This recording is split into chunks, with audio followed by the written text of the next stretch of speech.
Is your money safe? Is hyperinflation coming to America? Is a loaf of bread going to be $100? A lot of influencers seem to think so, but there's a piece of this puzzle that many of them are missing. I'm going to explain what hyperinflation is, what it does to people and economies, and then I'm going to break down the major flaw in the hyperinflation narrative. Stay until the end because it's actually going to be way worse than you think. Let's get it.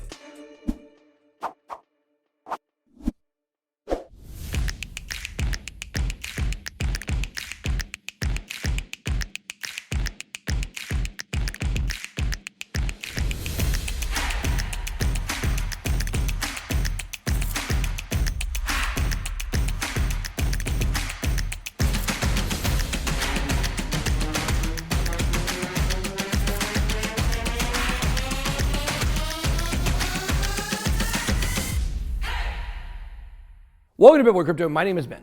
In this video, I'll be talking about hyperinflation and why it is not coming to the United States. Stay to the end of this video to get my take on what you can do to create wealth during this economic downturn. Hyperinflation, by definition, is when the CPI increases by 50% or more in 1 month. That's different than high inflation, where CPI is 10% to 49% in 1 month. But that's a huge range. For example, 25% inflation sustained over months is incredibly disruptive to any economy and creates a lot of poverty. But what is it about the 50% number that deserves a title of hyperinflation? 50% is seen by many economists as the point of no return. As outlined in the book When Money Dies by Adam Ferguson, hyperinflation is when people have lost faith in that country's money.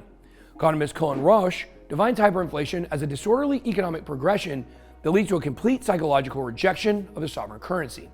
In the worst cases of hyperinflation, prices of goods will double every day and sometimes can double within an hour. When prices on commodities rise that fast, people start spending their money as fast as they can. This starts the vicious feedback loop, the velocity of the money rising parabolically along with prices.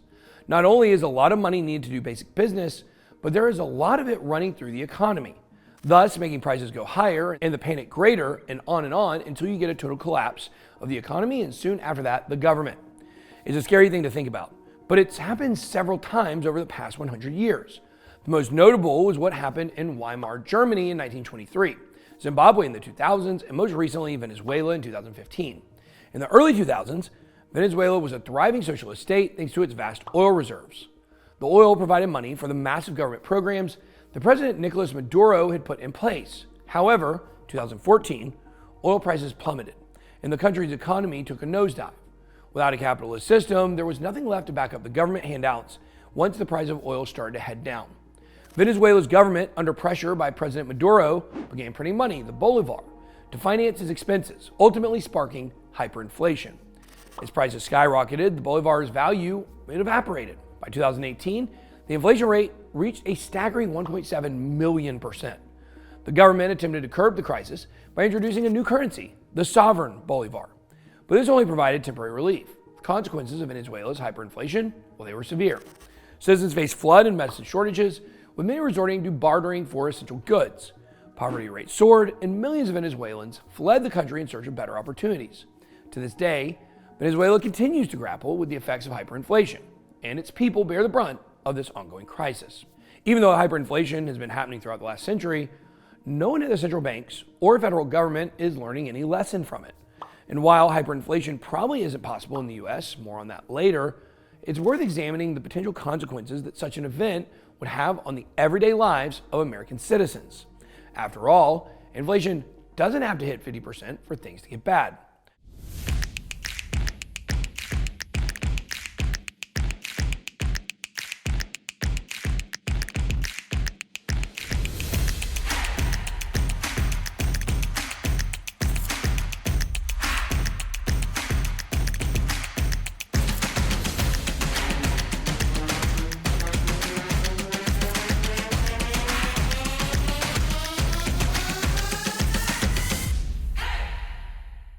Now, I'm going to break down the various ways in which high inflation could affect employment, savings, consumption patterns, and social stability in the United States. In a runaway inflation scenario, employers would face rising costs for raw materials, utilities, and other business expenses. To maintain profitability, they might resort to cost-cutting measures such as layoffs, wage freezes, or even wage reductions. Consequently, the labor market would become increasingly competitive, and the purchasing power of salaries would erode rapidly, leading to a decrease in the standard of living for many workers. This wouldn't be limited to one job sector. The effects would reach everyone except for the super wealthy. Runaway inflation would significantly impact the value of savings and investments held by U.S. citizens. As the purchasing power of the dollar plummets, savings accounts, retirement funds, and other dollar-denominated assets would quickly lose their value. The uncertainty caused by inflation could also lead to volatile financial markets, making it challenging for investors to find safe havens for their capital. This erosion of wealth would have long-lasting effects on the financial security of American households. This is part of the reason Bitcoin was created, an alternative to manipulated currencies that a person can have digital custody of. With prices skyrocketing at an alarming pace, U.S. consumers would likely alter their spending patterns to cope with the shockwaves in the economy. Essential goods and services would take precedence, leading to a reduction in spending on luxury items and discretionary purchases. Hoarding and panic buying could become widespread as people attempt to secure goods before further price increases, exacerbating shortages and further driving up prices.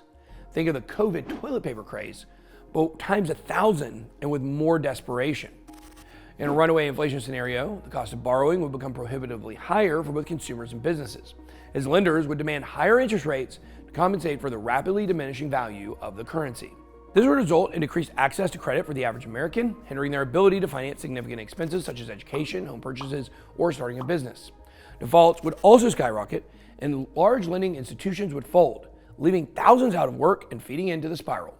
The hardship and challenges posed by runaway inflation would not be limited to just economic turmoil. No, the erosion of wealth and the reduction in the standard of living would lead to increased social unrest as citizens struggle to cope with the new reality.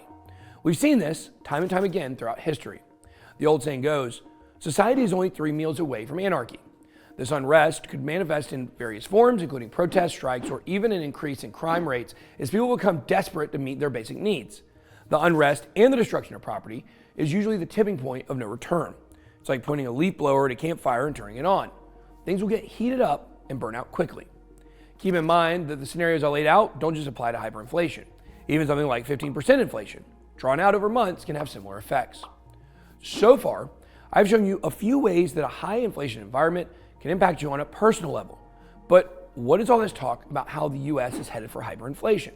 Some are even saying it's going to happen within a few months. All of that is bunk, and here's why. The main ingredient that sets off hyperinflation, the yeast in the dough, if you will, is debt. As a country gets more and more in debt, the worse its financial situation gets. It has to borrow more and print more to be able to borrow more. But what is a country like Venezuela or Zimbabwe having to change their money into in order to buy more debt? The dollar, the world reserve currency. The bolivar, the Zimbabwe dollar, and the Argentine peso all lost their value to the dollar. That's the difference with the USA. We control the reserve currency for the entire world. Because of that unique ability, hyperinflation is all but impossible until it isn't. Assuming it does stay on top, there won't be severe economic consequences for the criminal mismanagement that our government has done to our money for the past 50 years.